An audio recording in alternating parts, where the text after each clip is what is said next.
వరంగల్ జిల్లాలో ఓ రైతు తన భూమి ఇంకొకరి పేరు మీదకు మారిందని ఆవేదన వ్యక్తం చేస్తున్నాడు. తనకు తెలియకుండా నకిలీ పత్రాలు సృష్టించి తన పొలాన్ని లాక్కున్నారని అన్నారు. భూమిపై బ్యాంకులో అప్పు ఉన్నా దాన్ని ఇంకొకరి పేరు మీదకు ఎలా మార్చారు అని ప్రశ్నించారు. ఈ విషయం ఎంఆర్ఓకు తెలీదా అని విమర్శించారు.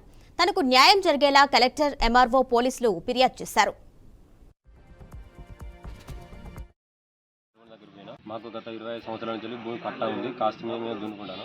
అయితే రీసెంట్గా మాకు రైతు బంధు పైసలు పడతలేవు, మొదటి పైసలు పడతలేవు అని ఎంక్వైరీ చేసుకుంటే మా భూమి తొలగించి మా పాలతనైన ఎరం దూడేకి ఎక్కించినట్టు ఉంది. దీంట్లో ఏంటంటే మా నాన్న చనిపోయినట్టుగా దీనికి వారసుడు ఎరం దూడే అన్నట్టుగా పెట్టి మా నాన్న ల్యాండ్ మొత్తం అతని దీని ఎక్కించారు. అవును, దీనికి నేను ఎస్ఐ గారికి దగ్గర పిటిషన్ ఇచ్చాను. కలెక్టర్ దగ్గరికి పోయినా, మండల ఆఫీస్ కూడా పోతే వాళ్ళందరూ ఎంక్వైరీ పెడుతున్నారు. దీని మీద మాకు తగిన న్యాయం చేయాలని కోరుతున్నాను. దీంట్లో మెయిన్గా ఉన్నది ఎవరంటే ఎంఆర్ఓ మేడం లంచం తీసుకున్నాయి గ్యారంటీ. ఎందుకంటే ఇలా మాకు సర్టిఫికెట్లు ఏం ఇష్యూ చేయకుండా బ్లాండ్గా చేసి పడేసింది. మాకు డిసర్టిఫికేట్ పెట్టలేదు, బుక్కులు స్కాన్ చేయాలి. మాకు ఈ బుక్కులు కూడా క్రాప్ లోన్ కింద ఐఓబి బ్యాంకులో కూడా ఉన్నాయి. వీటన్నిటిని ఆలోచించకుండా కూడా మేము డైరెక్ట్ బ్లాండ్గా చేసి కొన్ని లక్షల వాటతో చేసి చేసిండు. మాకు ఏంటంటే ఇప్పుడు మాకు తగిన న్యాయం జరగాలి. మాకు బుక్కులు మా పేరు మీద ఇంత ఎలా అయితే ఆన్లైన్ ఉన్నాయో ఆ విధంగా ఆన్లైన్లోకి మాకు రావాలి. మా లోన్ మాపేటట్టు చూడాలి.